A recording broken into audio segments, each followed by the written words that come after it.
Hello family, in this video I will be featuring Carnival Cruise Director Lee Mason.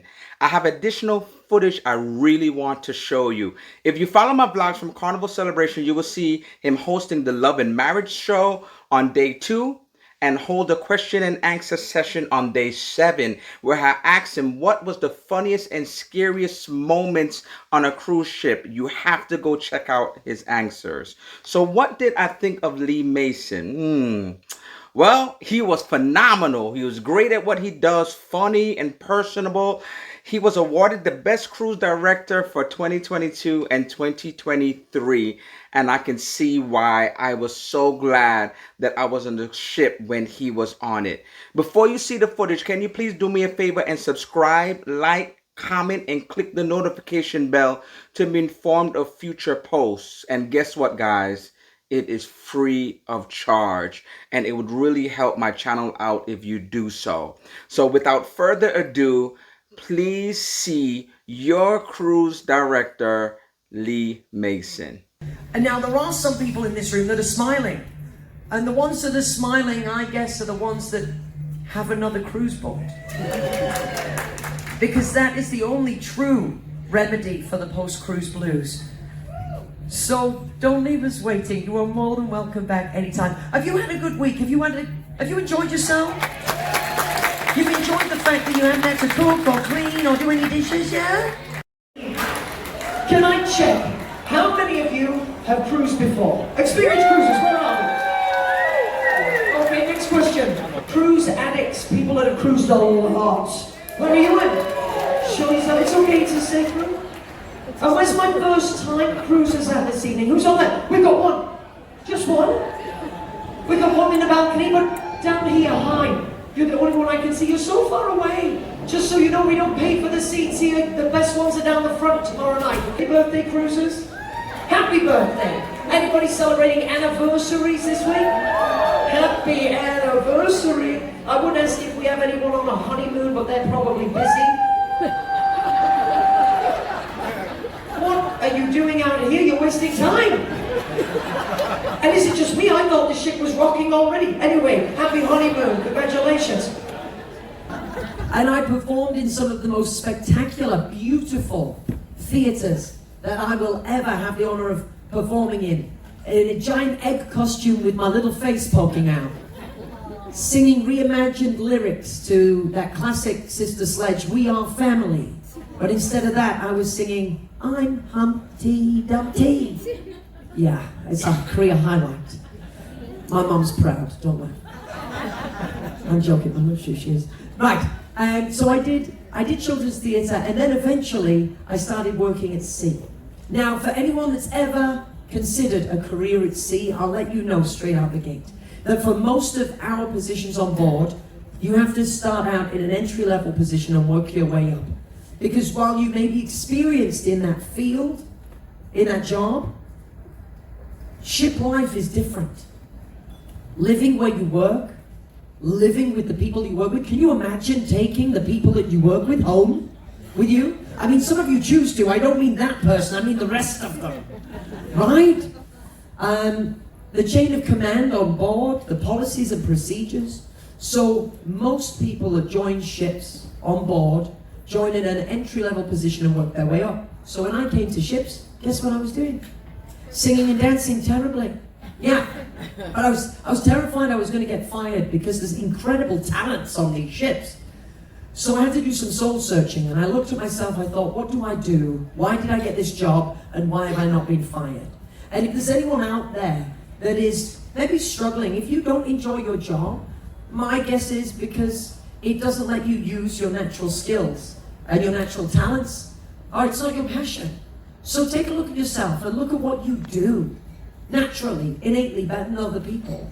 Look at what makes you happy. And if you can marry the two together and find a job that lets you do that, hello. So I got in touch with the company and said, hi, I've got a background in entertainment and events management and direction coordination. I've managed teams. I've done it all. And now I work on board and I'd like to be considered for a promotion. And they said, well, if you want to do that, you're going to have to host the games, the trivias, the parties. You're going to have to DJ. You're going to have to introduce the comedians. You're going to have to be a bingo host. So I did it. I did it, some of it terribly, but I did it. And I made it. I was promoted. I'd spent about 2 years with a tiny little company called Cruise and Maritime Voyages. They no longer exist because they went out of service during the global pandemic.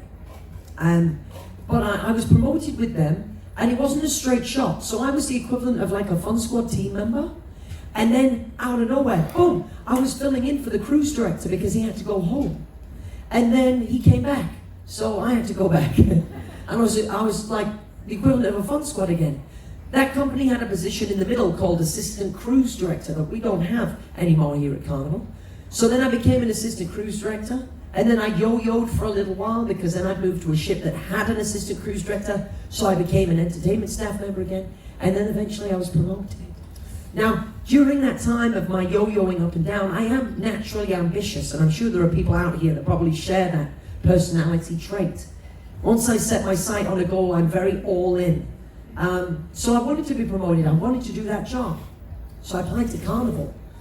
The timeline just so happened to be that it took about 6 months for Carnival to get back to me because there wasn't any openings at the time.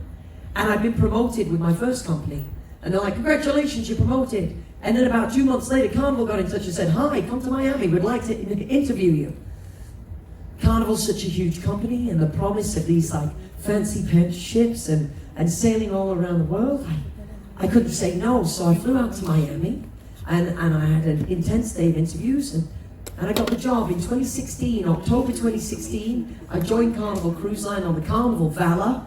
So far, this is ship number 12. I had the honor and privilege of delivering this ship from the shipyard as the inaugural cruise director, which is a privilege in itself.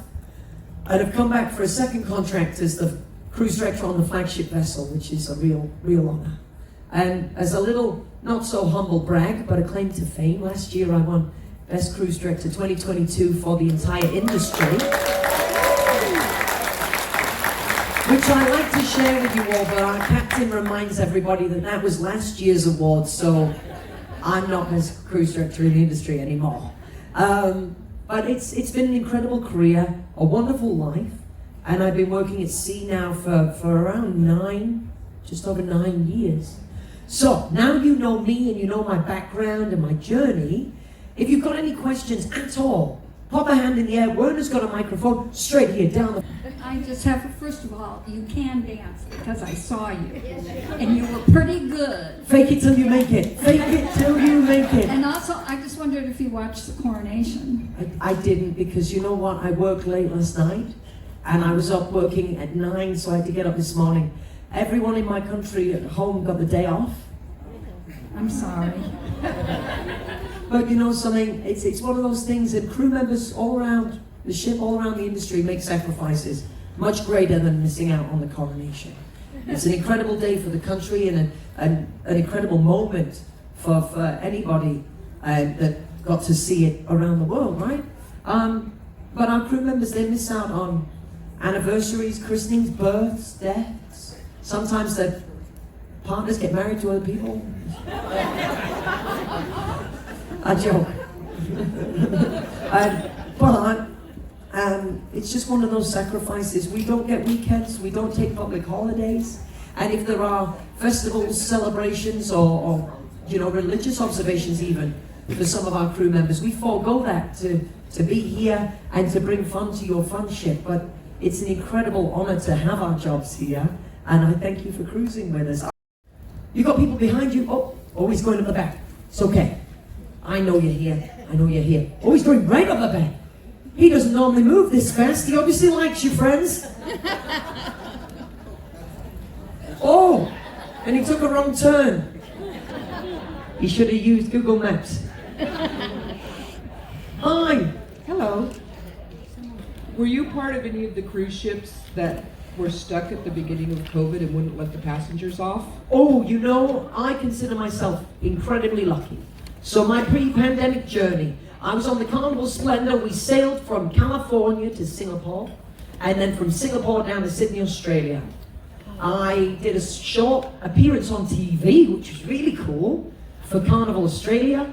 And then they called me when I was in South Africa filming and said, Lee, we really need you to go to the Carnival Glory Because Cookie, is anyone cruise with Cookie? Yeah. Okay, we're all good friends, the cruise directors. Cookie needs to go home. He's requested an early sign-off.